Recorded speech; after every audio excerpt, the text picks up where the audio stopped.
Ah, yes, finally Friday. Feels good, doesn't it? I'm Jessup Reisbeck, and this is your CBS 58 Quickcast. Sam, we got to ask you, we've been living in some beautiful weather. Will it continue into the final weekend of State Fair?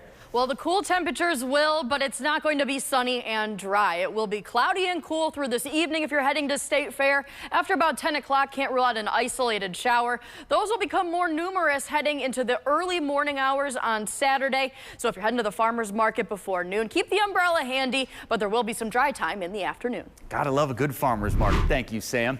Well, the investigation into the 2020 election in Wisconsin appears to be over.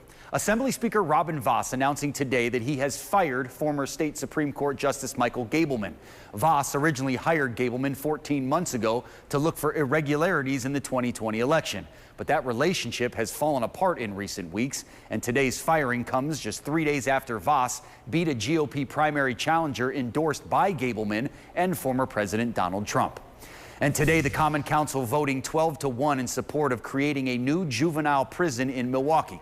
The current Lincoln Hills and Copper Lake youth prisons have faced reports of abuse and neglect over the years. This new facility would serve as a replacement. The passed resolution will now go to the state's Finance Committee.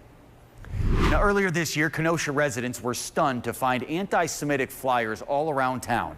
And today, Kenosha police announced that they have cited a man, but what he was cited for may surprise you. Emerson Lehman explains.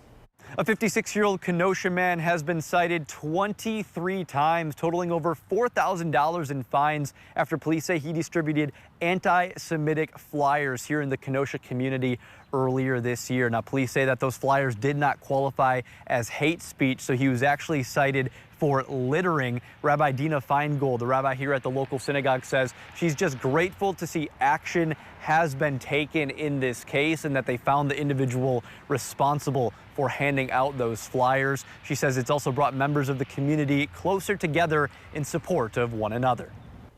Emerson, thank you. Well, school starts for some kids on Monday, but Milwaukee Public Schools dealing with a teacher shortage right now. Yukari Nakayama has more.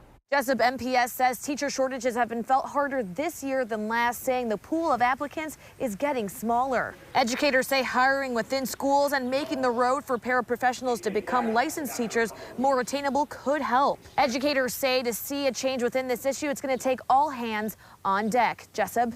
Yukari, thank you. By Saturday morning, about 130 tents will fill Deer District with art from all around the country.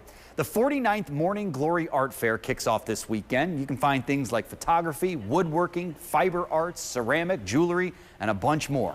The fair opens at 10 a.m. Saturday and goes 10 a.m. on Saturday and Sunday and goes until 5 p.m. Well, the Packers preseason starts tonight out in San Francisco. Darius Joshua joining me now with what to look for. One thing we won't be looking for, of course, is guys like Aaron Rodgers, right? Yeah, exactly. That's one thing. Do not expect Aaron Rodgers and a few other big-name starters to be out there on the field.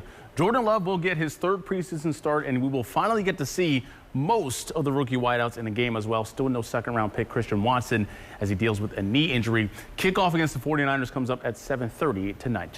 All right, Darius, thank you. Of course, tonight, highlights at 9 and 10 of the Packers. Also tonight on the CBS 58 News at 9 and 10, we're breaking down the documents released today about the search of Donald Trump's Mar-a-Lago estate. And we're sitting down with Jessica Katzenmeyer, who made history during this week's primary. We will see you tonight, of course, for those stories and much more. But for now, that is your CBS 58 Quickcast. I'm Jessup Reisbeck. Have a great weekend.